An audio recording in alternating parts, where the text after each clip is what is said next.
자, 이차 함수 활용. 지난 시간까지 한 게 뭐였습니까? 연립한 식. y는 fx와 y는 gx가 있다. 첫 번째, 2차 함수입니다. 2차 함수. fx는 0이다 라고 하는 것의 해석. fx는 0. 그러면 2차 방정식이 되는 건데, 이것의 근은 뭘 얘기한다? 함수의 그래프가 x축과의 만나는 점, 즉 x절편의 x좌표를 이야기한다 라는 뜻이었어. 그치?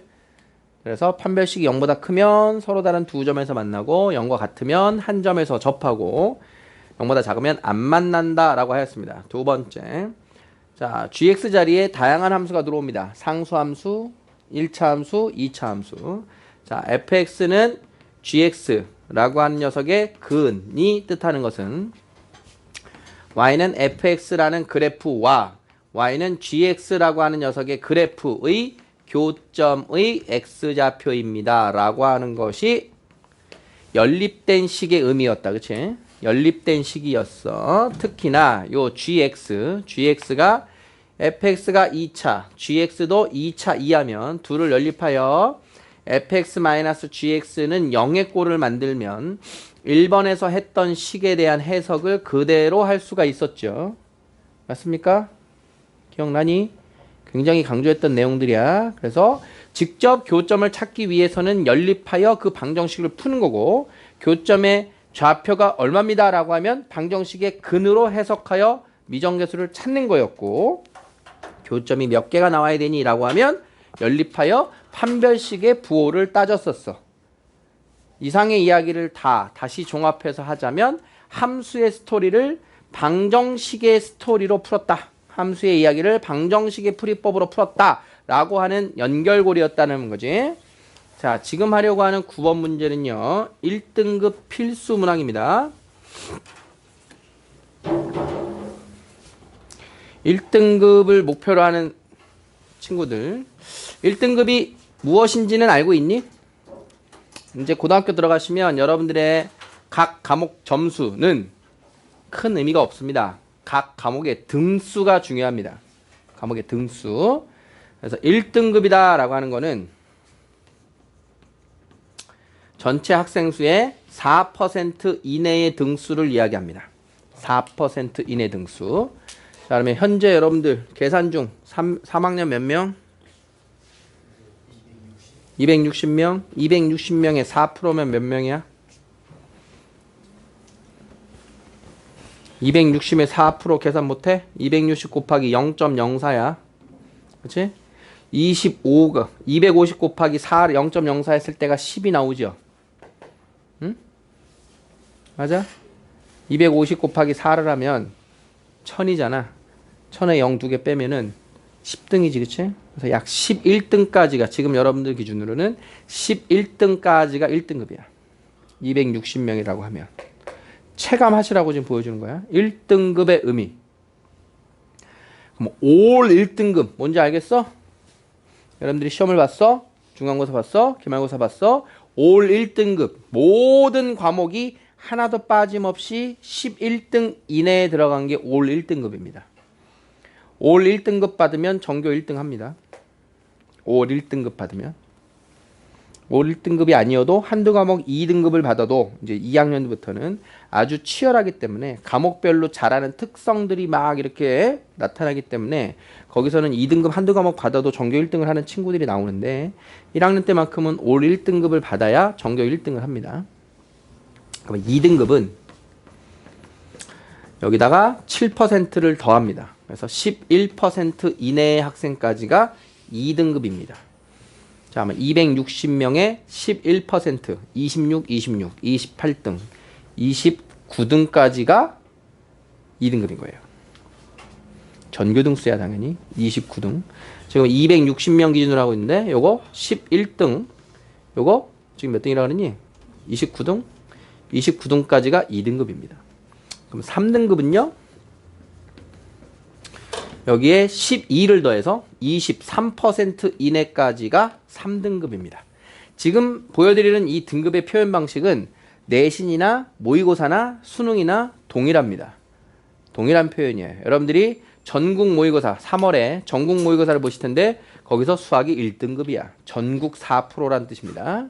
전국 4% 등수. 여러분들의 지금 선배, 누나, 형, 오빠가 선생님이 지금 저기다가 게시를 해놓고 있죠? 우리 학원 친구들의 모의고사나 수능 결과를 게시하죠? 수능 1등급 이과의 전체 응시생 가운데 4% 이내에 들어갔다는 뜻인 거예요. 굉장히 어렵습니다. 전국에서 4% 들어가는 거 굉장히 어려운 거야. 2등급 지금 너희들 260명 중에서 2등급 따지는 것도 그냥 만만하게 보이면 안 되는 숫자인데 전국에서 2등급 안에 들어가는 거야. 전국에서. 그래서 어떤 교과든 여러분들이 2등급 나중에 이제 수능 기준으로 1등급 한두 개와 2등급 한두 개로 수능을 마무리할 수 있다. 스카이 보장입니다. 그러면 1등급 한두 개와 2등급 한두 개로 마무리할 수 있으면 스카이 보장이에요. 예상돼? 두 과목은 4% 이내, 두 과목은 11% 이내, 네 과목 이과가 됐든 문과가 됐든 그러면 스카이 원하는 과를 가진 못해도 웬만한 과는 갑니다. 세 과목이 1등급, 하나가 2등급. S에서는 원하는 과 못 가도 KY에서는 원하는 과 갑니다. 의대 같은 특수한 상황 빼자.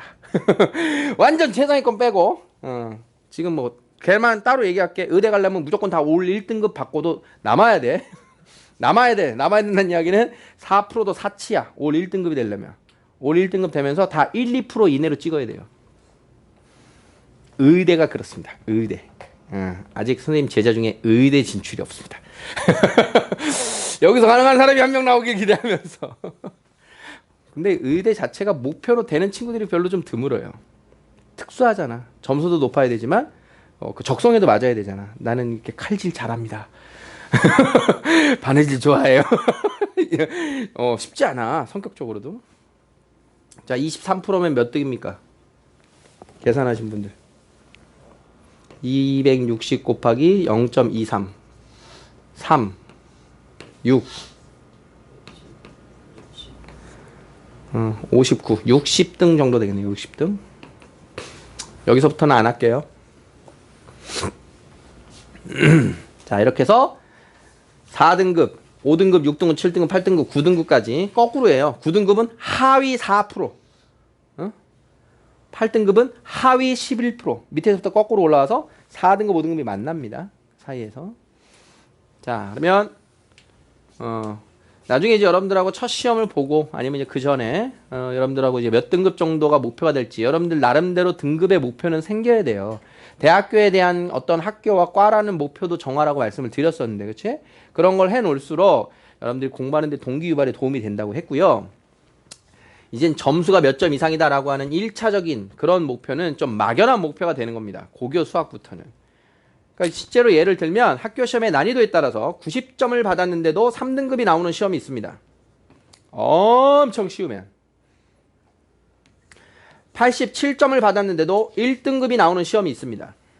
굉장한 차이죠? 87점을 받았는데 1등급이 나왔다. 굉장히 어려운 시험인 겁니다.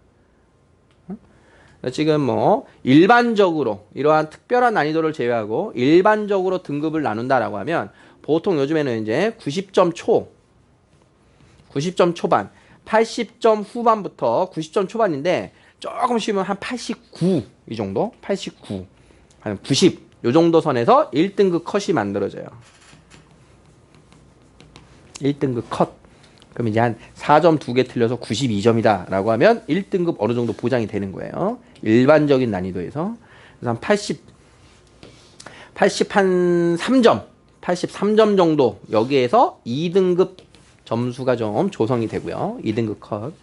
70점 초. 뭐 요 정도 점수에서 70 몇 점. 거기까지가 3등급 정도의 점수대다. 그러니까 이거 명확한 기준이 될 수는 없어요. 이렇게 될 수도 있기 때문에. 일단 등급에 대해서 여러분들이 잘 모르실 것 같아서 선생님이 일단 안내를 했고요. 자, 그러면 지금 점수는 의미 없다 그랬는데 선생님이 생각하는 1등급이 되려면 항상 어떤 시험이 나오든지 100점을 받을 노력을 하셔야 1등급이 됩니다. 100점 받을 노력을 하셔야 돼요. 중학교 수학 때도 여러분들이 100점 목표였을 거 아니야 지금? 그지? 고교 수학에서도 100점 목표가 돼야 되는 건데 왜 학년이 올라가면 그 자체적인 목표를 낮추시는지 선생님은 이해가 안 됩니다. 응? 어려우니까요 라고 하면 안 되지. 그만큼 여러분들 머리도 좋아진 거야. 학습할 수 있는 능력도 더 커진 거고. 똑같은 거야.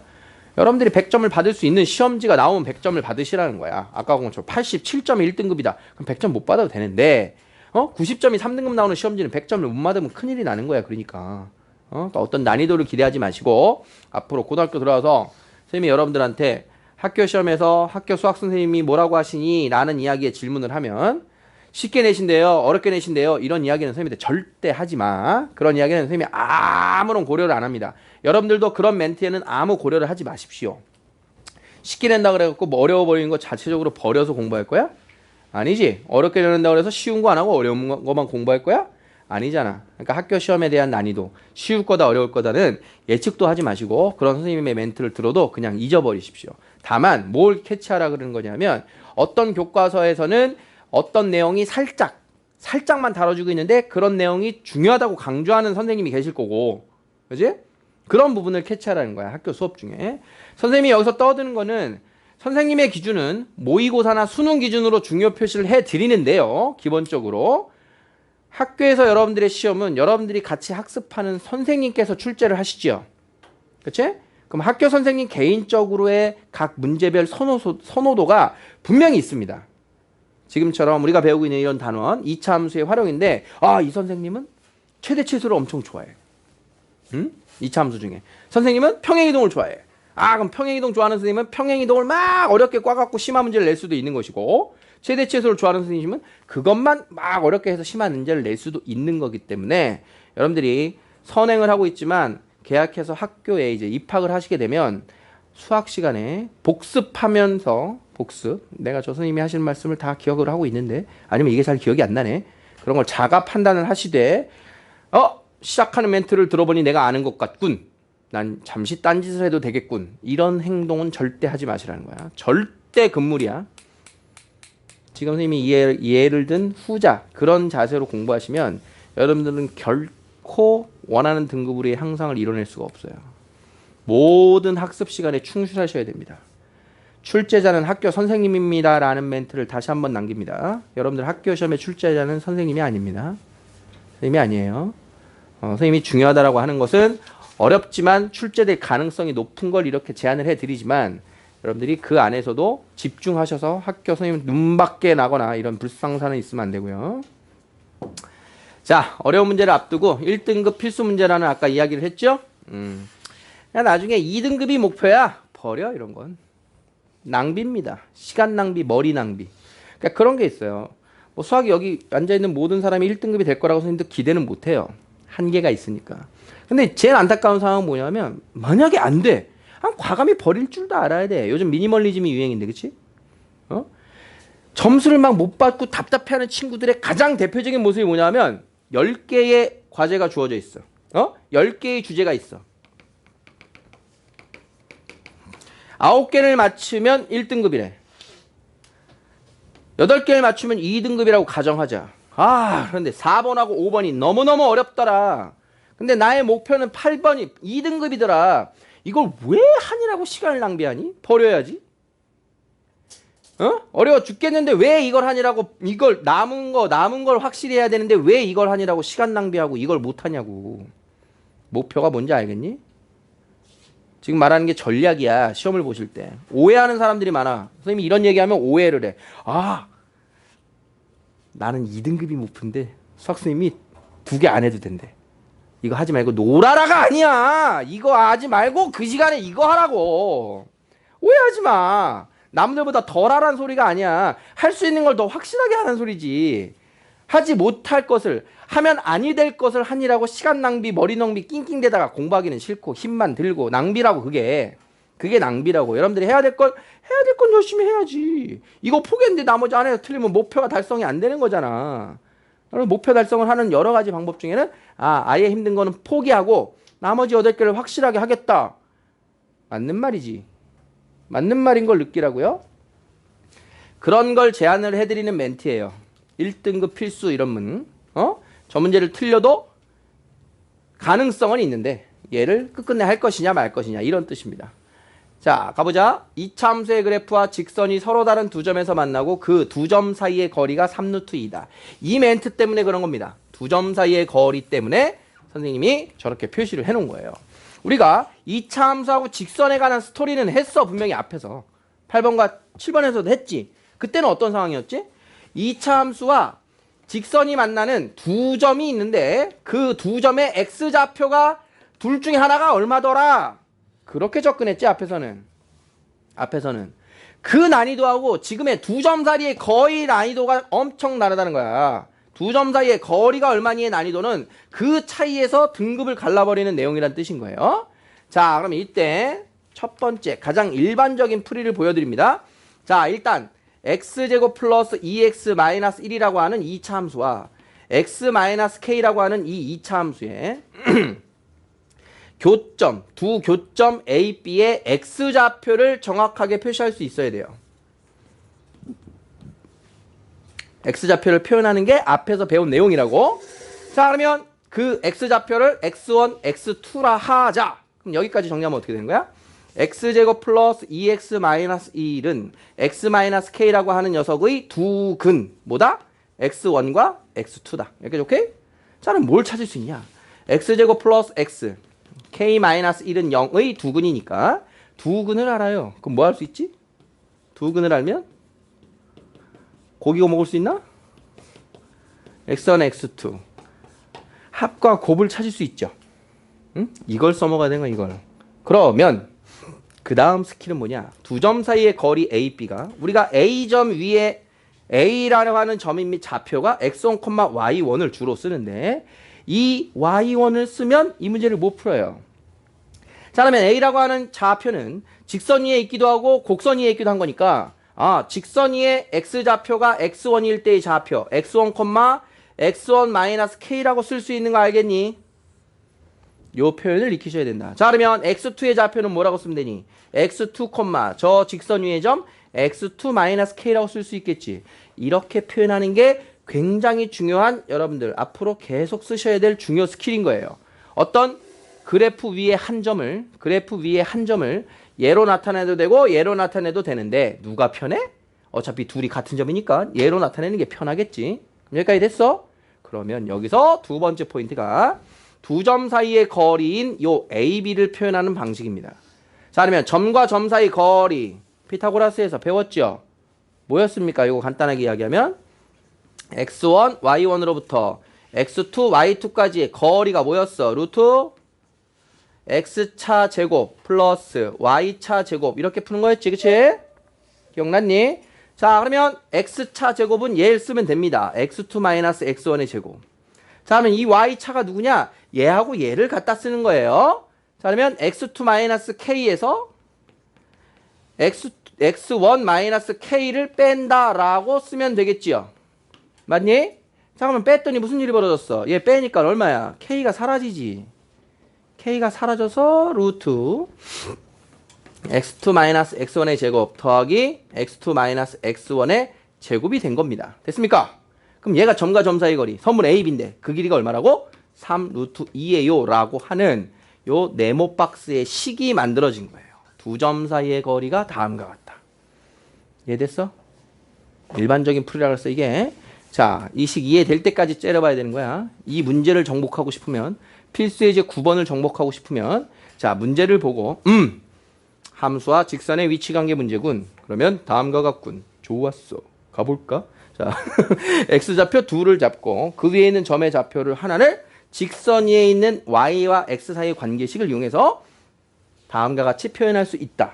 이것이 연상돼야 되고, 그것을 이용하여 점과 점 사이의 거리를 표현하면 요 k라는 것 없이 이렇게 나타나질 거구나. 여기까지가 이어져서 연상이 되어야만 이 문제를 풀 수 있습니다. 무슨 뜻이냐면 어찌어찌 하다가 얘가 만들어지는 친구들은 이 문제를 하면 안 돼요. 시간이 오래 걸리면 이 문제를 하면 안 됩니다. 10분 동안 풀어서 마치는 건 아무 의미 없어. 여러분들 학교 시험에서 이게 나왔는데 10분 동안 풀었어. 그 시간에 5분짜리 두 문제 푸는 게 훨씬 맞다라는 거야. 10분 내에 푸는 능력을 가지고 있으면 이 문제를 버려야 되는 것도 알아야 됩니다. 굉장히 어렵죠. 어렵습니다. 고교 수학 어려워. 굉장히 어려워. 지금 선생님이 시간에 대한 이야기를 했는데 시간 부족이 여기서 아마 50%는 시간 부족 때문에 못 풀 겁니다. 학교 시험 보면. 그러니까 선생님이 계속 이렇게 조바심 내면서 이야기를 하고 강조하고 떠들고 때로는 지랄하는 이유가 그런 거야. 선생님이 말하고자 하는 건 그런 거야. 빠르게 잘 풀어야 돼요, 여러분들이. 빠르게. 그러니까 이거 10분 동안 풀면 아무 의미 없다니까? 전체 22문제 나왔는데 쟤 하나 10분 동안 풀고 21문제를 30분 동안 풀 거야? 안 되지. 여기까지 오지도 못해요. 만약에 이거 10분에 푸는 능력이라면 여러분들이. 이게 마지막 문제 주관식 3번이면 여기까지도 못 와. 심각하게 받아들여야 돼. 선생님이 지금 이 멘트를 심각하게 받아들이고 연습하는 데 있어서 게을리하시면 안 됩니다. 나눠드린 워크북. 어떻게 표시하라 그랬어요. 그래서 지금 그렇게 잘 지켜지고 있어? 어떤 거 표시하라 그랬어? 모르는 것도 당연히 표시해야 돼. 여러분들이 제일 중요한 문제가 어떤 거라 그랬지? 풀긴 풀었는데 애매하게 어쩌다 풀린 문제 또는 굉장히 많은 시간을 써서 풀린 문제. 얘네들이 제일 중요한 공략 문제라 그랬지? 이유가 그거야. 손도 못 댄 거는 그냥 손도 못 대도 시험 실전에선 나에게 독이 되지 않아. 손도 못 댄 건. 그냥 걔를 그냥 넘어가거든. 근데 내가 해봤거든. 내가 이거 한번 맞힌 경험이 있는데. 얘 10분 썼어. 그러면 더 망하는 거야, 시험이. 이해되겠니? 지금까지의 시험에서는 여러분들이 이런 일이 거의 없었는데 고교 시험부터는 이게 무조건 일어나는 상황이라는 거야. 이런 상황이. 무조건 발생합니다. 무조건 발생해. 아까 87점으로 1등급 컷이 만들어지는 시험이 있다 그랬지? 그래도 여러분들 학교에는 수학적인 재능이 있는 소수의 아이들 한두 명은 무조건 있습니다. 그 친구들은 시험 난이도와 상관없이 무조건 90점대를 끊어요. 무조건 끊어요. 그 능력이 뭐냐? 속도예요. 그 친구들의 속도가 그 점수를 가능하게 해주는 거야. 이런 걸 똑같이 푸는데 누구는 10분에 풀고 누구는 3분에 풀어. 3분에 푸는 그 친구가 그 1, 1등, 2등에 들어가 있는 거야. 속도라고, 속도. 똑같은 문제를 2시간 동안 풀라 그러면 같은 점수가 나올 수 있을 텐데 시간입니다. 내신은. 꼭 명심하십시오. 왜? 선생님, 지금 고2, 고3 맨날 똑같은 질문을 해요. 어떻게 하면 시간을 빠르게 풉니까? 어떻게 하면 문제를 빨리 풉니까? 선생님이 해줄 수 있는 답은 지금이나 여러분들 고3 때나 똑같아요. 체크 잘 해놓으십시오. 본인이 아는 거야. 선생님이 해줄 수 있는 건 이런 게 중요하고 나올 거니까 연습해라라고 이게 해줄 거란 말이야. 그러면 연습하라고 주는 걸 어떤 친구는 오케이, 선생님 하는 거 이해됐어, 패스. 한 번도 안 해보고 실전에서 본인이 풀 건데 어떤 친구는 알았어, 혼자 해봐야지. 오케이, 내가 혼자 했는데 맞았어, 패스. 20분 걸렸는데. 그런데 어떤 친구는 이거 선생님이 꼭 열심히 하라 그랬으니까 내가 빨리 풀 때까지 5번이고 6번이고 10번이고 연습을 해야 되겠구나. 그렇게 연습을 해야 1등급이 되더라는 거야. 그렇게 연습을 해야. 연습은 선생님이 시켜드리는 게 아니라 여러분들이 집에 가서 혼자 다 하는 거야. 선생님은 제시를 해드리는 거야. 선생님하고 공부할 때 뭘 더 중요하게 해야 되는지 자꾸 지금 하는 공부 방법에서 추리고 세련된 공부 방식으로 가셔야 돼요. 무슨 말인지 알겠지? 지금 말하는 거 이해되겠어? 그러니까 똑같이 받아들이지 말란 말이야. 선생님이 열심히 하세요라고 하는 건 맞췄다고 그냥 끝나지 말란 말이야. 더 연마하셔야 된단 말이야. 그래야만 하는 게 현실임을 꼭 기억을 하십시오. 지금 똑같은 이야기를 했는데 이제 나중에 이제 중간고사 끝나고 이런 이야기를 또 할 겁니다, 아마. 중간고사 끝나면 선생님이 이제 여러분들 1대1 개인 면담하면서 그럴 거거든. 요번 시험에 잘 된 건 뭐고 잘 못한 건 뭐고 안 쉬운 건 뭐니를 물어볼 거야. 시험 준비하면서. 중학교 때 시험이랑 굉장히 다르다고 미리 예고를 했어요. 그럼 또 첫 번째 확인하는 게 그겁니다. 시간 내에 못 푼 게 몇 개니? 응? 점수를 받아들었어. 시간 내에 못 푼 게 몇 개니? 시간 내에 못 풀면 결코 90점대가 나올 수가 없어요. 결코 나올 수가 없어. 시간 내에 못 풀면. 하나만 못 풀어도 그 하나만 못 풀어 시간 내에 못 푸는 능력자는 나머지를 다 맞히지 못합니다. 다른 것도 빠르게 된 거야. 유독 한 문제 때문에 그렇게 되지가 않아. 한 문제 틀려도 상관없는데 뭐. 그러면 그 와중에 이런 부분을 선생님이 계속 얘기할 거라니까. 선생님이 이야기할 건 똑같아. 지금 예비 고1이나 고3이나 예비 고3한테도 똑같은 이야기를 합니다. 그걸 자꾸 연습해서 많이 그냥 푼다가 아니라 여러분들이 꼭 극복해야 될 문제가 무엇인지를 정확하게 이해하고 복습을 하시라는 소리예요. 충분히 이해됐지? 전달됐니? 선생님의 마음이? 그러니까 집에 가서 몇 번을 복습해야 되는지는 선생님 그 몇 번 하면 돼요? 선생님이 해줄 수 있어? 없는 거야. 여러분들이 느껴야 되는 거야. 저거 5분 안에 풀면 된대. 시간 재봐. 5분 안에 풀어지나. 저거 3분 안에 풀어야 된대. 시간 재보라니까? 옆에 시계 놓고. 스타트. 문제 있고. 그러면 실전에서 여러분들이 연습할 때 3분 걸렸으면 학교에서 시험 볼 땐 4분 걸려요. 봤던 거니까 더 빨리 풀잖아. 똑같은 문제니까. 당연한 거 아니야. 그러면 실전에서는 시험지에 나온 문제를 보고 읽다가 내가 풀었던 그 문제구나. 이걸 연결하는 시간이 또 있단 말이야. 다른 식이니까 푸는 게 조금 느려지고. 정말 빨리 풀어야 돼요. 자, 이어갈게요. 너무나 중요한 문제라서 다시 문제가 어떤 구조인지 보자. 이참수와 직선 사이의 교점의 거리 문제입니다.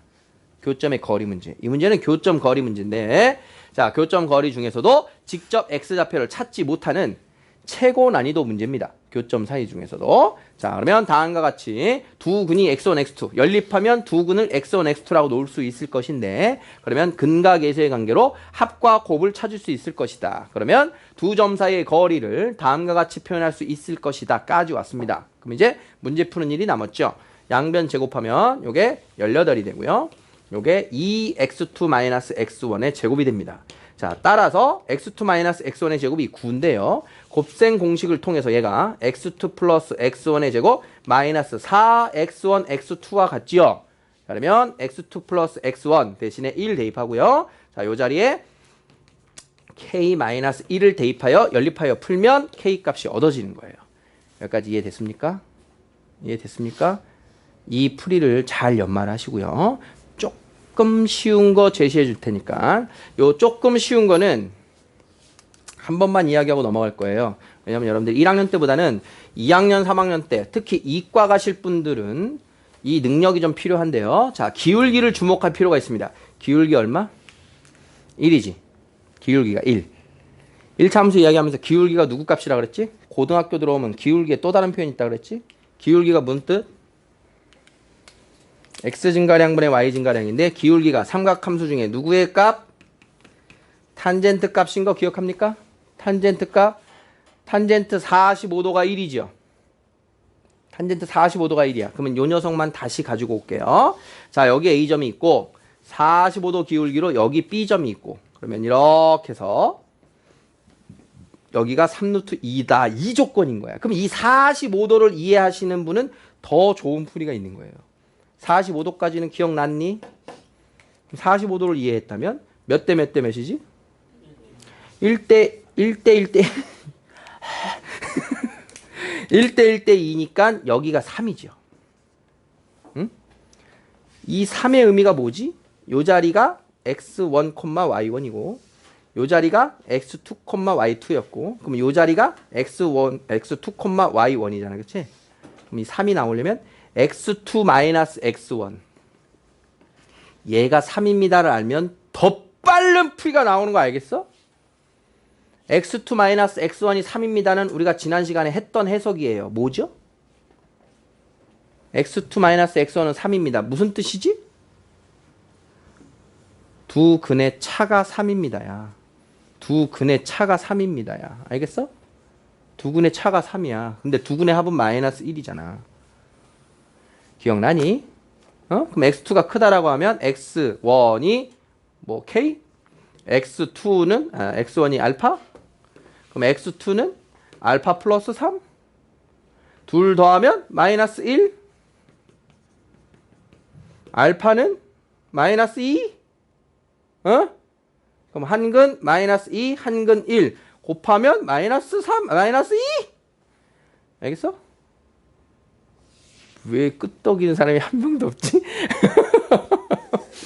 롤수가 기한이 이해 안 됐니? 됐어? 말 좀 해봐. 그래. 수환이 이해됐니? 됐어? 기울기 1일 때 이런 특징을 캐치하면 이런 빠른 풀이도 가능하다는 거야. 아까 같은 복잡한 곱셈 공식의 변형이 전혀 필요가 없죠. 그지? 이해되겠습니까? 뭐 한 건지? 민서 이발했니? 다음 보자.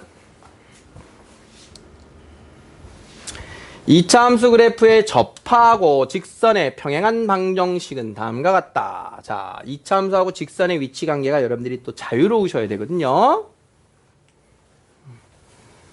뭐가 자유로워야 되냐면 지금까지 배운 거 한번 정리해 볼게. 2차 함수하고 직선에 대한 스토리 중에 2차 함수가 있어? 어떤 직선이 얘랑 몇 개의 점에서 만나니 확인할 수 있어 없어? 우와! 잘 그려졌지? 제대로 접하네. 물백목으로 이런 거 그리는 거 되게 좀 어렵거든. 자, 판별식이 0보다 큽니다. 판별식이 0입니다. 판별식이 0보다 작다. 이런 거 배웠지, 그치? 위치 관계. 그 다음 두 번째 뭐 배웠지? 걔네가 두 점에서 만난다면 이 좌표의 x좌표 이것들의 관계에 대해서도 배웠지. 연립하여 판별식. 연립하여 판별식, 연립하여 그 근. 그럼 지금 하고 있는 건 뭐냐 하면 말이야. 2차 함수 그래프에 접하고 판별식 떠올라야죠. 2차가 접한다 그러면 무조건 판별식은 0이 우선순위야. 직선에 평행하다. 자, 그러면 저 2x-1이라고 하는 그래프는 현재 두 점에서 만나든 한 점에서 만나든 상관이 없죠. 내가 궁금한 건 요 직선이잖아. 그치? 요 직선. 근데 요 직선에서 뭘 알아? 기울기를 알아. 기울기 얼마? 2x래. n은 얼마인지 모르겠는데 그럼 어떻게 풀어야겠니 이제? 그림으로 다 나왔잖아. 평행하니까 기울기가 2예요 라는 거 줬잖아. 그럼 얘하고 쟤하고 뭐 한다고? 접한다라고 했으니까 연립하여 d는 0 쓰면 끝이라고. 이해돼? 그런 계획이 세워지느냐야 문제를 보고. 자, 5x 더하기 2는 2x 더하기 n이라 쓰고, 자, x제곱 플러스 3x 2 마이너스 n은 0 따라서 판별식 b제곱 마이너스 4ac를 하면 0이다. 마이너스 8 플러스 4a는 0이다. 자, 4a는 1이니까 n값은 마이너스 1이니까 마이너스 4분의 1이다. 따라서 이때 직선의 방정식은 y는 2x 마이너스 4분의 1 a와 b 값이 얻어진 거라고요. 위치관계를 정확하게 예측하고 있으면, 위치관계를 정확하게 예측하고 있다면 직선에서의 고유 용어인 요 평행한 직선이다. 아, 기울기가 같은 직선이구나. 기울기 같은 직선이 접하는 거구나. 그러면 그 기울기 값을 구하라는 소리구나. 기울기는 2라고 줬으니까. 그럼 기울기를 n이라 놓든 k라 놓든 정해서 연립해서 판별식을 쓰란 얘기구나. 이런 게 한 방에 이제 떠올라? 한 번에 정리돼? 다 이해되지? 권해 이해돼? 혹시 이해돼? 이게 이해됐어? 이거 이해돼 이거? 이거 보게. 학창시절에 그런 시집이 있었어요. 원태현 씨였나? 작가가? 너가 그릴 수 있는 가장 큰 원을 그려봐. 알아? 뭔지? 너가 그릴 수 있는 가장 큰 원을 그려봐. 그것을 뺀 나머지만큼 널 사랑해. 이게 시 제목이야. 괜찮지 않니? 선생님 학교 다닐 때 그런 게 굉장히 유행이었어요. 그래 가끔 하늘을 보자. 행복은 성적순이 아니잖아. 이런 책들, 드라마. 행복은 성적순이 아닙니다. 맞습니다. 맞아요. 행복은 성적순이 아니야. 그건 나중에야. 나중에. 지금도 아니네, 그치? 지금은 행복은 성적순이 아닌데. 그럼 뭐 어떻게 되지, 그러면? 행복은 뭐 순서야, 그러면? 성적순은 아니고, 뭐 순서야? 건강? 돈? 외모? 행복의 순서가 어딨어, 그치? 행복의 순서가 어딨어? 본인이 느끼는 가치관에 따라 다른 거지. 그러니까, 마치 거기에 우리 공부가 최대의 적인 양. 왜 공부가 최대의 적이야? 건강도 있고, 부모님도 있고, 동생도 있고, 친구도 있고, 다 있는데, 옆에 있는 여자친구, 남자친구가 행복의 성적순은 아니잖아. 다 있는 거야. 왜 하필 공부만 가지고 그렇게 만들려고 그래? 응? 그럼 기왕에 똑같은 거면 공부 잘하면 행복한 건 맞을 텐데. 기왕에 다른 조건 다 똑같으면 공부 못하는 애보다 잘하는 애 행복한 건 많을 텐데. 개인 기준으로만 보면. 그렇지 않니? 본인한테 봐봐. 본인 똑같은 시험인데 이번에 수학 시험 못 봤어. 행복감 떨어지잖아. 잘 봤어. 행복해지잖아. 아니야? 맞잖아. 다른 사람이랑 자꾸 비교하려고 그러니까 그런 거지. 내가 쟤보다 못 봤어. 그렇게 하니까 문제가 되는 건데, 그냥 본인을 기준으로 삼으면 나의 현재의 기대치, 나는 잘 보면 행복해진다, 난 못 보면 우울해진다, 그건 명제잖아. 맞지 않냐? 그런 거 그거 맞는 것 같은데. 여기 앉은 사람들은 그럴 텐데 어떻게 성적에 대해서 초월할 수 있어? 어? 시험을 잘 보는 무슨 돌부처처럼 가만 그러면 안 돼. 어? 비인간적이야 그거는. 자, 11번. 자, 우리 방정식에서 이런 거 비슷한 거 있습니다. 방정식 단원에서 어떤 거 있냐면, 자, fx는 0의 두 실근의 합이 뭐 4다. 4일 때, 뭐 f, x 플러스 4의 두 실근의 합이 얼마입니까? 이런 거 질문했다. 분명히 했다, 이런 거. 맞니? 잘 모르겠는데요. 어? 쓸 때마다 새로운 식이야? 민서야 이런 거 본 적 있니 없니? 뭐 선생님 말하는 거 보니까 분위기상 있는데 그치? 머릿속에서 정말 기억이 나느냐 안 나느냐잖아. 이런 거 한 적 있어 없어?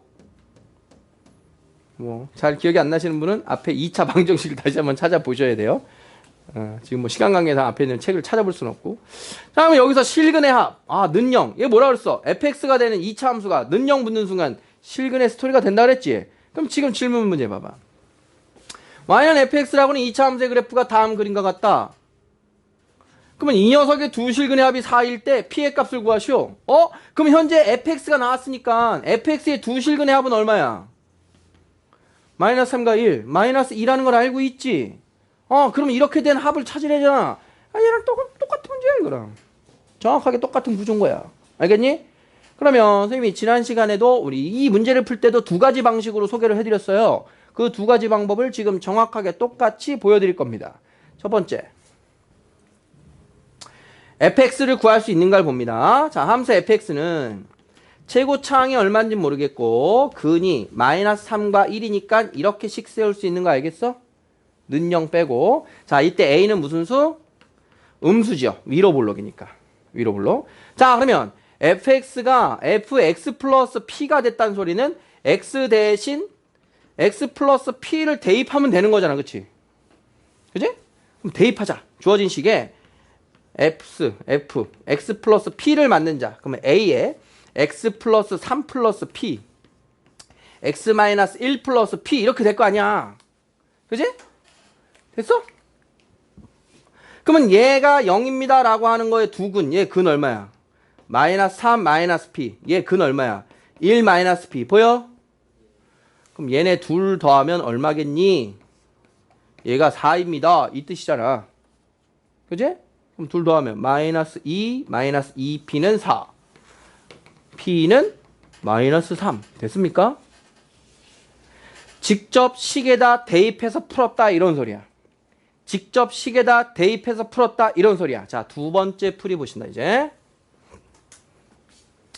자, 그러면 fx는 0의 두 근 알파와 베타라 하자. 방정식 때 풀이대로 보여줄 거야. 자, 그러면 f 알파는 0이고 f 베타는 0입니다. 그죠? 그러면 fx 플러스 p는 0의 두 근을 t1, t2라 하자. 그러면 x자리에 t1 들어가면 t1 더하기 p 하면 0일 거고 x자리에 t2 들어가면 0일 거야. 자, 그러면 둘 중에 한 놈이 얘랑 똑같다고 가정하고 둘 중에 한 놈이 얘랑 똑같다고 가정한다 이거지. 그래서 알파가 t1 더하기 p라고 가정하니까 t1은 알파 마이너스 p고요. 베타가 t2 더하기 p라고 생각하면 t2는 베타 마이너스 p가 되는 겁니다. 그러면 문제에서 두 실근의 합 4는 얘죠. 그러면 t1 더하기 t2의 합 이게 4래요. 자, 그러면 t1 더하기 t2는 알파 더하기 베타 마이너스 2p가 되는데 얘가 얼마냐? 마이너스 2라고요. 걔가 4입니다. 자, 이렇게 푼 게 요 방식대로 지금 다시 한번 보여드린 거예요. 이해됐어? 뭔가 이러고 있지. 자, 지난번과 다르게 얘는 세 번째 풀이를 하나 더 보여드립니다. 그래프가 있기 때문에. fx가 fx 플러스 p가 됐다. fx가 x 플러스 p가 됐다. x 대신 x 플러스 p를 대입했대. 점의 평행이동. x 대신 x 플러스 p. 점은 더해주면 되는데, 자, x에다 x 플러스 p를 대입했다는 얘기는 x축으로 얼마만큼 평행이동했다? 마이너스 P만큼 평행이동한 거지. 어? X에서 뺀 만큼 평행이동한 건 뺀 걸 대입하잖아. X축으로 2만큼 평행이동하면 X 대신 X 마이너스 2를 대입하지. X축으로 마이너스 P만큼 평행이동했으니까 X 대신 X 마이너스 P가 대입한 거야. 그렇게 했더니 두근의 합이 4래요. 두근의 합이 4야. 얼마인지 모르겠어. 그러면 마이너스 3이라는 근이 있었어. 얼루가? 마이너스 3, 마이너스 P로 가겠네. 그치? X축으로만 평행이동한 거잖아. 얘도 그러면 1 마이너스 P라는 대로 평행이동해 갔을 거 아니야. 이렇게. 어? 얘가 평행이동한 식일 거 아니야. 그러니까 두근이 얘하고 얘라고요. 더하면 4. 얘하고 얘하고 더하면 4. 그래프를 그대로 이용해서. 그럼 더한 게 마이너스 2, 마이너스 2P는 4. 그래프를 직접 이용한다. 그래프로 식을 세운다. 근의 관계를 이용한다. 다양하죠? 다양하죠? 네, 앞으로는 이렇게 그래프가 나오면 지금처럼 바로 추적을 할 겁니다. 선생님이. 그래프는 바로 써먹는 게 최고로 빨라요. 그래프를 바로 써먹는 게. 평행이동, 대칭이동 이런 게 바로 보인다면 그냥 그 정보를 써먹을 거예요. 만약에 그래프가 없다. 식이 없다. 근이 안 나왔다. 그냥 근의 합만 나왔다. 그럴 때는 지금 앞에서 소개한 이 두 가지 방식. 그 중에서도 이 두 번째 방식이 빠릅니다. 지금은 두 근이 얼마인지 정확하게 표현이 돼 있기 때문에 굉장히 수월하게 푸는 문제인 거예요. 이해됐어요? 여러 가지 방법으로 모두 이해할 수 있으셔야 돼요. 자, 12번. x에 대한 방정식이 서로 다른 4개의 실근을 갖도록 하는 정수 k의 개수. 자, 12번 먼저 나와 있는 방정식이 해석이 돼야 됩니다. 해석한다라고 하는 게 무슨 뜻이냐? 아까 시작하기 전에 이야기한 그거예요. 자, fx는 gx 이렇게 놓고 뭐라고 쓴다 이거? 뭐라고 해석해? y는 fx라는 그래프와 y는 gx라는 그래프의 교점의 x좌표. 그게 방정식의 해라 그랬지. 그지? 그러니까 는 이렇게 나와 있으면 앞으로 여러분들이 계속 이렇게 뜯어봐야 되는 거야. 아, y는 요 그래프, y는 k 두 녀석이 서로 다른 4개의 실근을 갖는다. 서로 다른 4점에서 교점이 만들어진다. 이 뜻이라고. 두 식이 y는 이거 둘을 연립한 게 얘라고. 선생님 말하는 거 뭔 뜻인지 이해돼? 이해돼? 연습해볼까?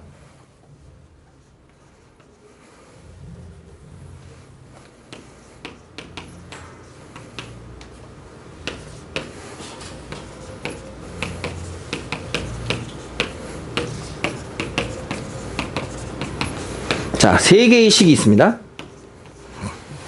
1번 뭐라고 이거? 1번 무슨 뜻이라고? 누구와 누구의 뭐?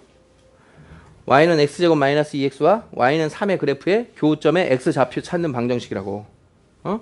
그럼 1번 그래프는 이렇게 됩니다.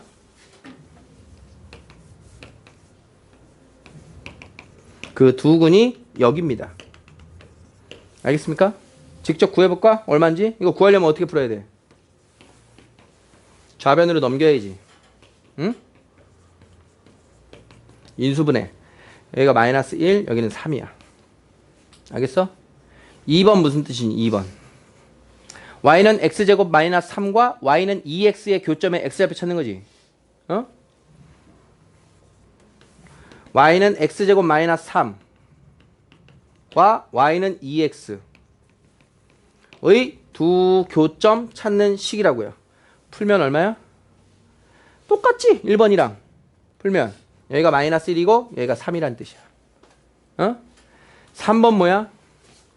y는 x제곱 마이너스 2x 마이너스 3과 y는 0. 즉 x축과의 교점의 좌표를 찾아라. 그럼 3번 그래프 그리면 이렇게 된다고요. 이렇게 된다는 뜻인 거야. 자, 의미. 그래프는 현재 다 달랐지만 푸는 의미가 다 똑같았어. 푸는 식이 다 똑같아졌다고. 식이. 응? 그러니까 여러분들이 실전에서는 이렇게 그래프가 나왔어? 옮기고 나면 내가 풀어야 되는 건 얘야. 이런 관계가 나왔어? 옮기고 나서 푸는 거면 얘야. 그치?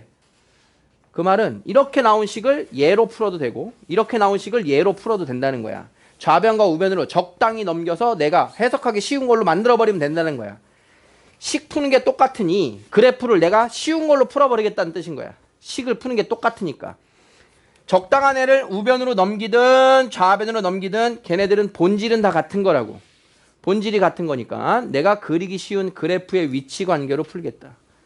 그리기 쉬운 그래프의 위치 관계로 풀겠다. 무슨 소리냐? 결정을 하는 거야, 여러분들이. 자, y는 절대값 x제곱 마이너스 4라는 그래프를 내가 그리기 쉬운가? 그러면 y는 k라는 그래프를 내가 그리기 쉬운가? 이런 걸 보는 거라고. 어? 그럼 무조건 좌변으로 넘겨서 x제곱 마이너스 절대값 마이너스 k는 0. 이 그래프를 그리는 게 더 귀찮다. 왜? 얘는 이렇게 그린 다음에 k축, y축으로 k만큼 평행 이동시켜서 내가 예측해야 되잖아. 더 귀찮은 거야. 그러니까 얘를 그대로 좌변에 놔두고 숫자가 정확한 이 그래프를 그려놓고 아 그렇다면 k 값에 따라서 어떻게 바뀔까? k만 내가 예상하는 게 편한 거라고. 얍. 그럼 이 그래프를 우리가 연습했어 안 했어? 했지. 이 그래프를 그리는 게 지금 안 떠오르면 그러면 선생님이 곤란하지. 응? 저 그래프는 어떻게 그리는 건지 지금 안 떠오르고 있으면 참 곤란한 상황인데 앞에서 우리가 절대값 기호가 들어간 그래프를 그리는 4가지 방법에 대해서 공부했습니다. 절대값 그래프 y는 fx에 대한 시리즈 4개의 절대값 들어간 걸 지금 다시 한번 복습할 거예요. 절대값이 들어간 4개 방식을 배웠다. 첫 번째 여기에 들어간 그래프, 두 번째 여기 들어간 그래프, 세 번째 y에만, 네 번째 이렇게. 그 중에 쟤는 누굽니까? 이거지요. 못 알아보면 또 그건 더더욱 곤란하지. 그럼 이거 어떻게 그리는 거였지, 기아나?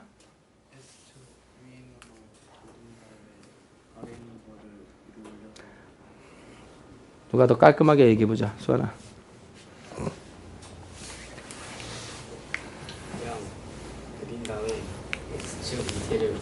그래.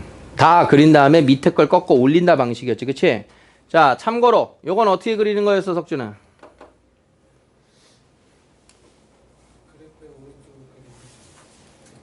오케이. Y축의 오른쪽을 완성한 후 대칭시켜서 완성. 요건 어떻게 그리는 거였지, 서희야?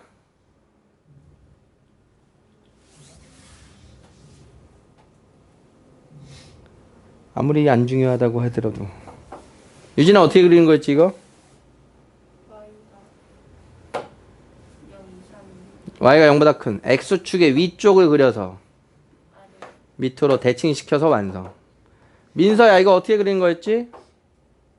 일사분면 쪽에 그리고 그걸 Y축, X축 원점 대칭시켜서. 자, 좋습니다. 자, 이 녀석이 제일 많이 나온다 그랬지, 그치? 아, 잘 나와요, 이렇게. 그럼 내가 그려야 되는 그래프는 절대값 안에 있는 애를 먼저 그려야 돼요. Y는 X제곱 마이너스 4라고 하는 애를 그려야 돼. 그런 다음에 밑에 있는 거를 꺾어 올린다. 이런 뜻인 거야. 그럼 꺾어 올렸어. 자, 이렇게 빨갛게 그려진 게 왼쪽에 있는 그래프입니다. 자, 그러면 y는 k가 뭐냐? 와우! 우연치 않게도 우리가 방금 수투 시간에 저 그래프를 배웠죠? y는 k가 상수함수 그래프입니다. y는 k. 그러면 k 값에 따라서 이렇게 그려지는 거야. 자, 이렇게 해서 여기가 3이야. y는 3. 응? k가 3일 때 이렇게 그려진다고. 교점 몇 개? 2개. 응? 자, 그러면 y가 2, 교점 몇 개? 3개. 이런 뜻이야. 그러면 y가 0, x축입니다. 교점 2개. 그러면 교점이 4개 나오려면 어디 지나가야 돼? 여길 지나가야 되는 거지, k가. 그치? 아, 그러면 0보다는 크고 2보다는 작아야지 4점에서 만납니다. 이게 k의 범위가 되는 거예요. 알겠습니까? 그러면 k, 정수 k의 개수는 1 하나가 나오는 걸 확인할 수가 있죠. 이해됐니? 아이고, 저 4였네? 이런. 그래프가 이렇게 있으면 이렇게 구하는 거야. 자, 저 그래프를 가지고 오자. 자, 그러면 이렇게 해서 얘가 마이너스 4였습니다. 자, 그러면 이 그래프를 위로 이렇게 꺾어 올려서 얘가 4가 되겠죠? 자, 그러면 K값 기준 잡자. K가 4가 되면 몇 개? 3개의 점. 자, 그러면 0이 되면 2개. 그러면 K의 범위는 0보다 크고 4보다 작아야 된다. 정수 개수 1, 2, 3. 되겠습니까? 이해됐지? 자, 그러니까 아까 처음에 얘기한 얘기를 다시 정리하자. 이렇게 생긴 그래프를 그릴 수 있느냐? 그릴 수 있어야 돼. 저런 그래프 못 그리면 안 돼. 그러니까 이 그래프도 빠르게 그리고 y는 k라는 상수함수도 빠르게 그릴 줄 알아야 돼요. 그래서 여러분들이 이제 이러한 미정계수 k에 따른 근의 개수를 결정할 때 상수항만 놓고 그래프 그리는 게 제일 편한 방식이거든. 이런 방식을 굉장히 많이 할 거야. 그럼 이 그래프가 다음 k보다 같다. 이제 여기 부등호도 막 들어옵니다. 크다, 작다 들어오려면 k가 어디 있어야 될까? 이렇게 식이 접근이 되는 거예요. 자, 됐습니다.